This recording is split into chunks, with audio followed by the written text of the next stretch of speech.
Hi everyone, it's Saturday evening, Easter Saturday. The shop is now closed for the holidays. We'll be back open again on Wednesday, and we trust you all know the blessing of the Lord at Easter time. We've been thinking through the week, I'm sure, of the Lord Jesus and his going to the cross for us and what he accomplished there. And in the morning we'll be thinking about the Lord who rose again. Come see the place where the Lord lay. He is indeed the Lord and he is risen again. It reminded me of the story I heard one time about a man called Augustus St. Gaudens. He was an American. He was an artist, a sculptor,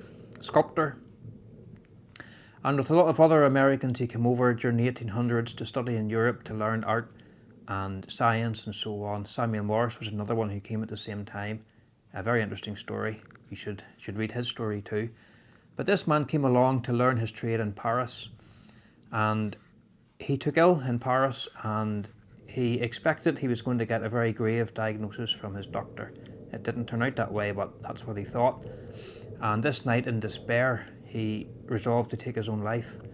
He left his studio in Paris, walked through the streets that he loved so much, and he was just crossing the river, crossing a bridge over the river, going out to take his own life that night. And the sun just began to break through, and the dawn just began to break as he was crossing the bridge. And he looked back at the famous art galleries and studios and streets that he loved so much, and it made him have a change of heart and a change of mind.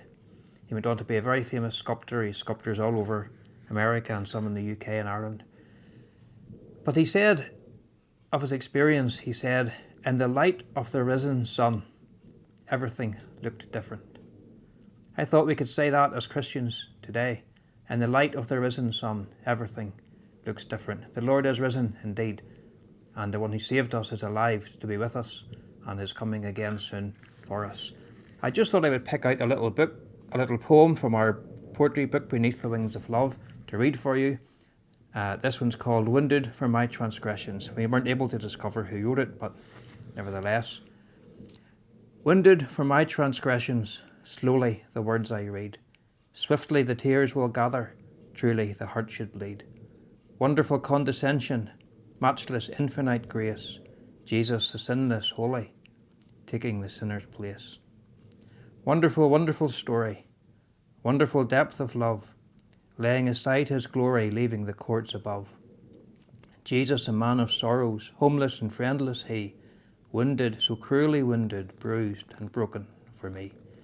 Fiercely the storm sweeps round him, darkly the shadows fall, wrath and anger and judgment, Jesus bearing it all, draining the cup of anguish, dying on Calvary's tree, wondrous plan of redemption, Jesus dying for me. We hope you realise and appreciate the truth of that this Easter, and you'll know the Lord's blessing at Easter time. Thank you very much.